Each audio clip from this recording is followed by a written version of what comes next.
Merhaba arkadaşlar, Tarkan Özvardar ben. Bugün YouTube kanalımızda birçok hayvan sahibinin çok şikayetçi olduğu köpekler neden insanların üzerlerine atlarlar ve atladıkları zaman ne yapmamız lazım? Bu davranışı, üste atlama davranışını nasıl engelleyebiliriz? Bu konuyu ele alacağız. Biliyorsunuz köpekler İnsanlarla olan diyaloglarında dirsek temasından çok hoşlanan canlılar. Yani temas edilmesinden ve temas etmekten çok hoşlanan canlılar. Ancak üste atlama davranışı aslında birçok hayvan sahibinin şikayetçi olduğu üste atlama davranışının kökeninde yatan şey maalesef ne yazık ki hayvan sahipleri şikayetçi olur ama hayvan sahibinin kendisidir. Çünkü üste atlama davranışının kurgusunu küçük yaşlardan itibaren genellikle hayvan sahipleri kendileri şekillendirirler. Bunu da nasıl şekillendirdiklerinden bahsedeyim ve bunu video içerisinde görsel olarak da göreceksiniz. Bebeklik döneminde köpek insanla diyaloğu içerisindeyken rastgele de olsa sıçrama davranışı gösterdiğinde, yani üstünüze atladığında, birçok hayvan sahibi ona dokunarak ve severek, çünkü küçükken çok fazla sizi rahatsız etmeyecek boyuttadır ve köpeğin atlamasının şiddeti de düşüktür. Buna bağlı olarak da hayvan sahipleri genellikle üste atlama davranışını severek yanıt verir. Yani dokunarak yanıt verir ve köpek de kafasında bu davranışı pekiştirir. Yani merhabanın üste atlamayla bağdaşık olduğunu düşünmeye başlar ve pekiştirici davranışlar arttığı takdirde bebeklik döneminde, yani hayvan sahibinin üste atlama davranışlarını pekiştirdiği takdirde bu davranış köpek büyüdüğünde de devam eder ama tabii ki köpek büyüdüğü zaman üste atlama davranışları hayvan sahibini rahatsız etmeye başlar. Hatta travmatik olgularda şekillenebilir. Yani tırnakların çizmesi, hatta bu yüzden burnu kırılan insanlar vardır. Köpeğiyle birlikte kucaklaşma esnasında burnu kırılanlar veyahut da köpeğin sakatlanması gibi sonuçlar doğabilir. O yüzden küçük yaşlardan itibaren köpekte üste atlama davranışını nasıl engelleyeceğimiz ya da üste atlama davranışını nasıl kontrol altına alacağımızı küçük yaşlardan itibaren köpekle birlikte kurgulamamız gerekiyor. Birincisi, köpeklerin nasıl düşündüğünü anlamak gerekiyor. Köpek şöyle bir canlı: siyah ya da beyaz, yani gri algısı yok. Bunu renk olarak söylemiyorum, mecazi anlamda söylüyorum.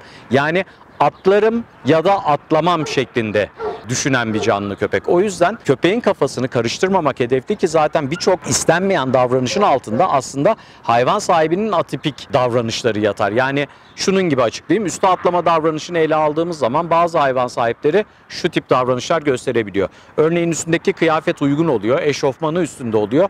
Köpek üstüne atladığı zaman hayvan sahibi sarılıyor, seviyor, öpüyor, kokluyor, boğuşuyor köpeğiyle, ama bir takım elbise giydiğinde veyahut da işte bir bayansa ince çorap giydiği zaman, köpek üstüne atladığı zaman hemen hayır hayır hayır hayır gibi tepkiler şekillendiriyor ve tabii ki köpeğin kafası çok çabuk bir şekilde karışıyor. Çünkü bir gün önce veyahut da bir saat önce üste atladığı zaman merhabalaşan sahibi veyahut da ona dokunan sahibi bir saat sonra bu davranışı tepkiyle karşıladığı zaman köpeğin kafası otomatikman karışıyor ve algılayamıyor bunu. Dolayısıyla da kafa karıştığı zaman da köpeğin davranışlarını kontrollü hale getirmek maalesef mümkün olmuyor. O yüzden eğer köpeğinizin üstünüze atlamasını istemiyorsanız baştan ona üste atlamayı istemediğinizi algılatmanız gerekiyor ve bunun bir takım yöntemleri var. Bu yöntemleri size köpekle birlikte, yavru köpek ve yetişkin bir köpekle birlikte göstereceğim. Nasıl davranmanız gerektiği ve köpeğin kafasını nasıl sakin hale getirebileceğiniz. Çünkü üste atlama davranışının altında genellikle seremonik algı yatar ve bu seremonik algıyı da, seremonik algı dediğim, işte köpek sizinle karşılaştığı zaman, işte işten gelmiş olun veyahut da köpeğinizi birkaç saattir görmemiş olun. Köpek sizi gördüğü zaman hayatının merkez noktasında siz olduğunuz için birçok duygu bir arada yükselişe geçer köpekte. Çünkü sizin gelmeniz demek yalnızlığın son bulması demek, sizin gelmeniz demek arkadaşının gelmesi demek, sizin gelmeniz demek oyun demek, sizin gelmeniz demek yemek demek, dışarıya çıkmak demek, özgürlüğe ulaşmak demek, birçok manası var. O yüzden köpekteki birçok duygu durum birden yükseldiği için, bir de buna hayvan sahibinin seremonik algısı eklenirse, ki birçok hayvan sahibi bu hatayı yapar, ne yapar? Kapıdan içeriye girer. "Ne haber? Çok özledim seni." Hemen köpeğe doğru bir takım hamleler ve sesli olarak köpeğin yükselmesine, duygu olarak daha çok yükselmesine sebebiyet verecek hareketler ve davranışlar şekillendirdiğiniz zaman köpek de otomatikman zaten yüksek pozisyonda sizi karşıladığı için kontrolsüz hareketlerle karşılık verir ve bu kontrolsüz hareketler sizin canınızı acıttığı takdirde işte tırnakla çizme veyahut da aşırı yükselen köpeklerde snap yapma, hafif küçük ısırıklar atma gibi veyahut da kolunuzu, elinizi veyahut da elbisenizin bir kısmını ağzına alma gibi davranışlar, yükselme davranışları şekillendiği anda da hayvan sahibi otomatikman tepki göstermeye başlar. Hemen hayır hayır hayır veyahut da işte köpeğine negatif davranışlar göstermeye başlar. Hem vücut dili olarak hem de tavır olarak. Bu da tabii ki o anda zaten yüksek olan köpeğin bir anda kafasının karışması ve de kurgu olarak yanlış davranışların arka arkaya tekrarlanmasına sebebiyet verir. O yüzden birincisi köpeğinizle diyalog içerisinde köpeğiniz sizi ne kadar özlemiş olursa olsun, siz köpeğinizi ne kadar özlemiş olursanız olun asla köpeğinizi yükseltecek davranışlarda bulunmamaya çalışın. Bunun köpek açısından da tehlikeli olan bir tarafı var. Her iki taraf için de tehlikeli olan tarafları var. Hayvan sahibi için köpeğin kontrolsüz sıçramaları, özellikle de büyük ırk köpekler için konuşuyorum. Kontrolsüz sıçramaları sonucunda biraz önce söylediğim gibi burnu kırılan insanlar, yumuşak doku travmasına maruz kalan insanlar, dengesini bulamayıp düşüp kolunu bacağını kıran insanlar söz konusu. Yine köpekler için de genellikle evlerin kapı önü alanları yani antre alanları ıslak zemin oldukları için, fayans gibi kaygan zeminler olduğu için köpekler burada hoplama sıçrama davranışları esnasında çapraz bağlarını koparabiliyor. Diz kapağı çıkmaları yaşanabiliyor. Köpek açısından da hayvan sahibi açısından da tehlikeli olabiliyor. O yüzden köpeğe hep sakinlik mesajları vermek ve bu tip kazalarında yaşanmamasını sağlamak gerekiyor. Ayrıca küçükten itibaren bu kurguyu oluşturduğunuz zaman köpek büyüme evresinde de yani büyüdüğü zaman da bu davranışlar eğer kafasına net olarak oturduysa nerede ne yapması gerekli olduğunu biliyor ve ne hayvan sahibi köpeğim üstüme çok atlıyor diye şikayetçi olmak durumunda kalıyor ne de herhangi bir kaza yaşanıyor. Şimdi arkadaşlar örneğin bu yaştaki bir köpek için 4,5 aylık bir köpek bu. Dikkat edin, özellikle elimde ödüllerim var. Köpeği yükseltmekten kastettiğim şey şu. Mesela gördüğü zaman Bella, ne haber, ne haber, ne haber, ne haber, ne haber, ne haber. Bunu yaptığınız zaman dikkat ediyor musunuz? Köpek anında yükseliyor. Yani sıçramalar, öforik davranışlar, kontrolsüz davranışlar hemen yükseliyor. Ama köpeğe net sinyaller verirsek, mesela bilinçli olarak üstüme sıçratacağım. Bella, Bella, Bella, Bella, Bella, Bella. Hey, uyarımı verdim. Aferin. Sakin bir şekilde ödüllendirip sakin sevmek ve bakın hey hey hey aferin, üste atlamadığı ve sakin stabil kaldığı zaman köpeği ödüllendirmek. Bu aslında günde birkaç defa birkaç dakikanızı ayırarak köpeğinizde oluşturabileceğiniz bir şey. Hey aferin. Dikkat ettiyseniz hiçbir mücadeleye girmiyorum. Özellikle de köpeğe dokunmuyorum. Çünkü köpeğe dokunduğunuz anda köpek zaten temas için yapıyor bu atlamayı. Çünkü küçükken siz atladığında hep sevdiniz. Sevdiniz, dokundunuz. Tabii ki en başa gelinirse bebeklik dönemindeyken bunun hiçbir şekilde yapılmaması gerekiyor. Yani küçükken sıçrama davranışlarında hemen geri çekilip köpek stabil pozisyonda kaldığı zaman, bakın şimdi kendiliğinden şekillendirdi köpek. Sakince seviyorum ve ödüllendiriyorum ve kesinlikle köpeği seremoniye sevk etmemek gerekiyor. Yani yükseltmemek gerekiyor. Bella, Bella, Bella. Hey. Süper. Küçük antrenmanlarla ödüllendirerek Bella, Bella, Bella, Bella, Bella. Hey. Aferin sana. Hey. Aferin sana. Bella, Bella. Bakın şimdi kendiliğinden hemen oturdu. İsmini söylediğim halde, yükseltmeye çalıştığım halde Bella, Bella, Bella, Bella. Bakın aferin, süper, süper. Hey. Süper. Gel gel. Aferin. Bakın kendiliğinden oturduğu anda otomatikman ödüllendiriyorum.